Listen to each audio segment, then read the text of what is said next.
వి gold trusted gold buyers మీరు తాకట్టు పెట్టిన బంగారాన్ని విడిపించి ఈ రోజు ఉన్న మార్కెట్ ధరకు కొనబడను.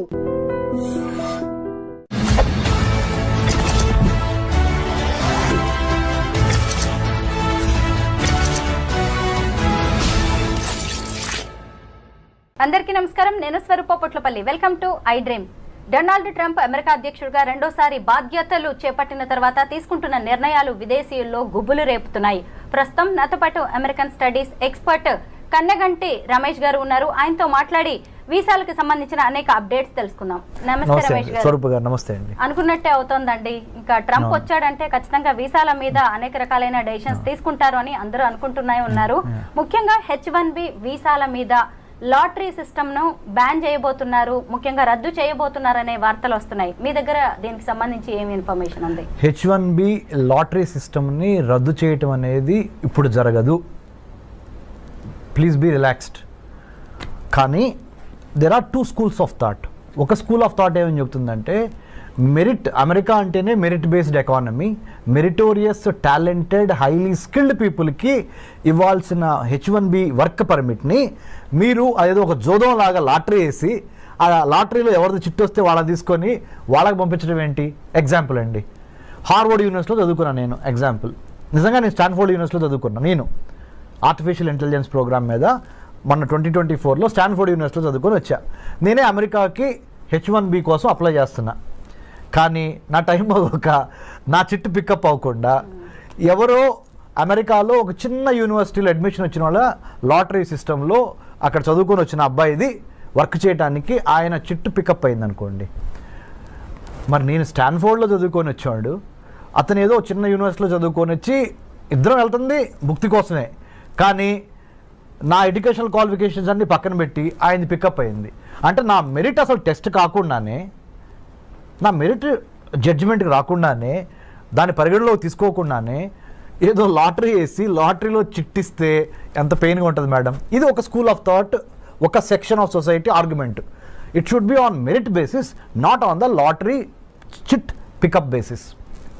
సెకండ్ రంగ్ ఆఫ్ పీపుల్ ఏం చెబుతున్నారంటే, వర్ణాలు, వర్గాలు, తరతమ భేదాలు, ఉన్నవాళ్ళు లేనివాళ్ళు, ఇవన్నీ మాకు సంబంధం లేదు. చిట్ ఎవరికి వస్తే వాళ్ళకి కూడా వదిలిపోయే ఈజీ అవుద్ది. మేము అప్పుడు ఫెయిర్గా ఉన్నట్టు ఉంటుంది, జడ్జిమెంట్గా ఉన్నట్టు ఉంటుంది. అంటే we're not being judgemental, we're very fair and transparent. Whoever like chit gets picked up or lottery gets picked up, he or she will get the H1B permit. So ఇదే fair model అని కొంతమంది.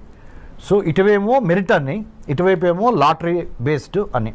చివరికి ఇప్పుడు 2025 హైదరాబాద్లో I dream స్టూడియోలో స్వరూప పొట్లపల్లి గారితో నేను కూర్చొని రమేష్ కన్నగంటి మాట్లాడుతున్న ఈ తరుణంలో ఇప్పుడున్న రూల్ ఏంటి అంటే, చిట్టు ద్వారానే, లాటరీ ద్వారానే పికప్ అయ్యేదే H1Bకి వెళ్తుంది. కానీ ఇంకా అది రద్దు కాలేదు ఆ system.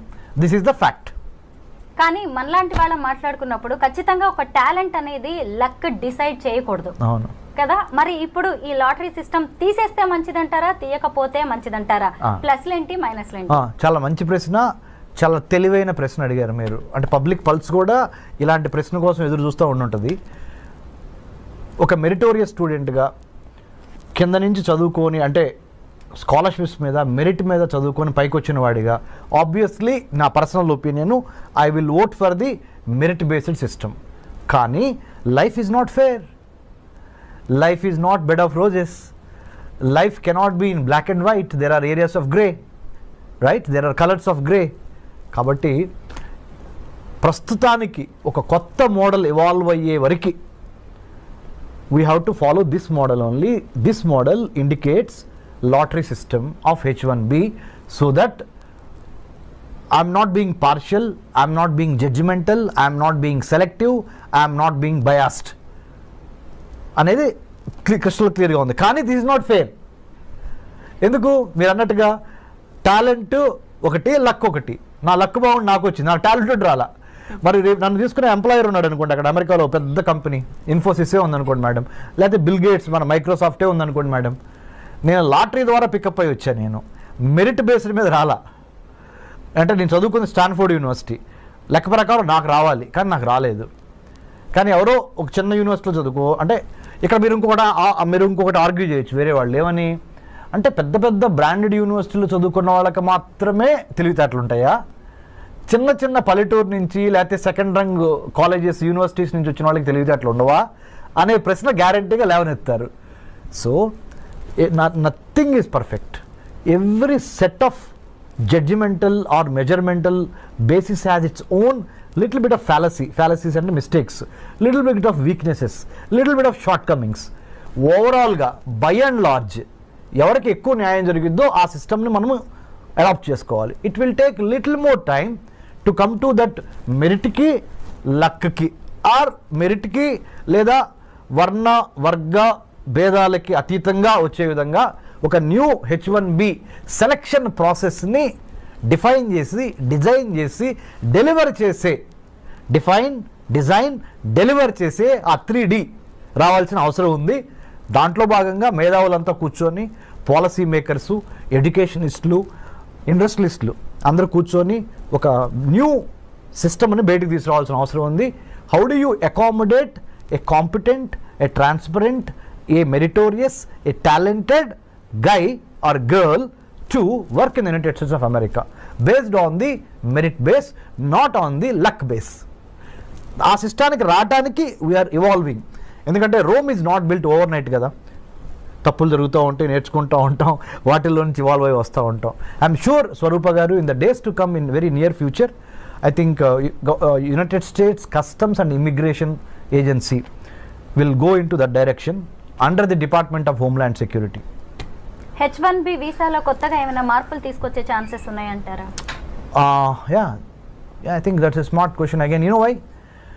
Given the Immigration and Customs Enforcement Agency, given the United States Customs and Immigration Office, given the new geopolitical, geostrategic realities of Russia, Ukraine on the one hand, Israel, Palestine on the other hand, North Korea, South Korea, China, Taiwan, ఇవన్నీ global flash points, గొడవలు జరుగుతున్నాయి, యుద్ధాలు జరుగుతున్నాయి. వీటన్నిటికీ తోడుగా post COVID-19 world ఆర్డర్లో Covid తర్వాత వచ్చిన ప్రపంచంలో రాజకీయ, ఆర్థిక, సామాజిక, సాంఘిక పరమైన మార్పులు ప్రస్ఫుటంగా కనపడుతున్నాయి. ఆర్థికంగా అమెరికా కుదేలవుతున్న దశ ఇది. For your kind information, America ఆర్థిక బలాలన్నీ వీగిపోతున్నాయి. The economic tremors, the political tremors, the technological tremors are really shifting the pendulum in the other direction. Asia ప్రాంతంలో ఉన్న చైనా వైపుకి ప్రపంచ ఆర్థిక, రాజకీయ, వర్తక, వాణిజ్య, వ్యాపార సంబంధాలు చైనా వైపుకి ఇన్ ఫేవర్గా పవనాలు ఇటు మూవ్ అవుతున్నాయి. మంచికో చెడుకో we have to wait and see. But having known this fact, United States of America has got a wake up call. అందుకనే మన ట్రంప్ గారు కూడా అన్నారు, hey it's a wake up call from China, People's Republic of China. You know what is it? DeepSeek R1 అనే ఒక కొత్త AI మోడల్ని, chat bot ఇప్పుడు ఏదైతే ఉందో చాట్ జీపీటీ లాంటి ఒక మోడల్, కొన్ని $1 బిలియన్ ఖర్చు పెట్టి చాట్ జీపీటీని మనం తయారు చేస్తే అలాంటి దాన్ని DeepSeek R1 అనే ఒక మోడల్ని చైనా వాడు $5.5 మిలియన్ తయారు చేశాడు. మనమేమో దాని మీద 100 కోట్లు 1000 కోట్లు ఖర్చు పెడుతున్నాం. మనకేమన్నా పిచ్చి పట్టిందా, లేకపోతే మనకేమన్నా తెలివితేటలు లేవా అని మనల్ని మనం ప్రశ్నించుకోవాల్సిన అవసరము, అఘాయిత్యము, సందర్భము ఏర్పడినవి అని సాక్షాత్తు 47th president of the United States of America Donald Trump has given a public statement. అంటే చైనా మ్యానుఫ్యాక్చరింగ్ స్పేస్ని, సైబర్ స్పేస్ని, మ్యారిటైమ్ స్పేస్ని, పొలిటికల్ స్పేస్ని, సర్వీస్ సెక్టర్ స్పేస్ని ఆక్యుపై చేస్తుంది.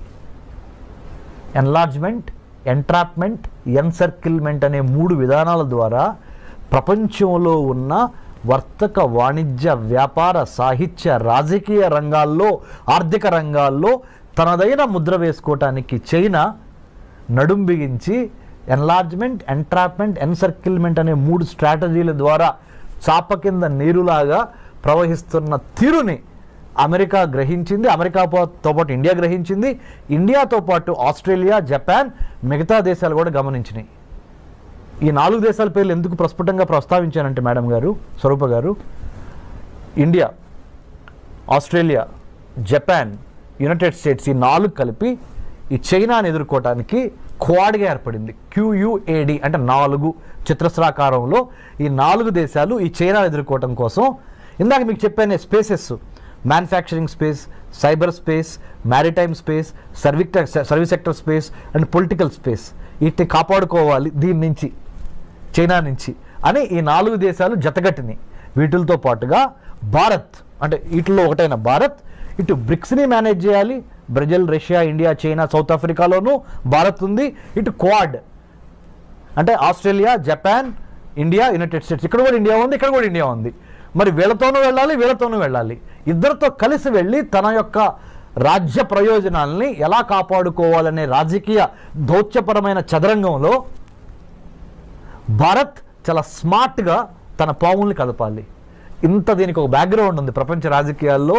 ఇప్పుడు జరుగుతున్న COVID-19 పరిణామం తర్వాత అమెరికా ఆర్థిక వ్యవస్థ కుప్పగూలిపోయి, అందుకనే let's make America great again అనే నినాదంతో ప్రెసిడెంట్ ట్రంప్ ఎందుకు అధికారంలోకి వచ్చాడు అంటే, ఉన్న వాళ్ళకి అమెరికా పౌరులకి ముందల విద్య, వైద్యం, ఆరోగ్యం, పర్యావరణం, వాళ్ళకి భద్రత, ఉపాధి ఇవ్వగలిగితే తర్వాత మిగిలింది ఏదన్నా ఉంటే ప్రపంచ దేశాలకు పంచిపెడతాము అనే ఒక బేసిక్ నాలెడ్జ్ నుంచి, బేసిక్ ఐడియాలజికల్ ప్రిమైజ్ నుంచి ఆయన let's make America great again అన్నాడు.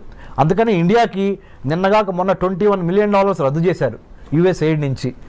ఇది ఇండియాలో ప్రజాస్వామ్యాన్ని పెంపొందించడానికి, ఎలక్షన్స్ని పెంపొందించడానికి $21 మిలియన్ శాంక్షన్ అయి ఉంటే దాన్ని రద్దు చేసేశారు Elon Musk, department of government efficiency, కొత్త డిపార్ట్మెంట్ వాళ్ళు. ఎందుకంటే ముందర మన దేశం గురించి మనం ఆలోచిద్దాం. అది అమెరికా, అది భారత్ కానీ, నేపాల్ కానీ, బంగ్లాదేశ్ కానీ, ఏ దేశమైనా మనకెందుకయ్యా, America first, let's make America great again అనే నిదానంతో ట్రంప్ ఉన్నాడు. కాబట్టి దీనికి ఎంత బ్యాక్గ్రౌండ్ ఉంది. ఐ డ్రీమ్ ద్వారా, మీ ద్వారా, you are such a senior journalist with so much of hard work that you have put in the capital of India and elsewhere in the country. So my humble appeal to iDream viewers is, అర్థం చేసుకోండి, America యొక్క ఆర్థిక వ్యవస్థ పరిస్థితి బాగోలేదు.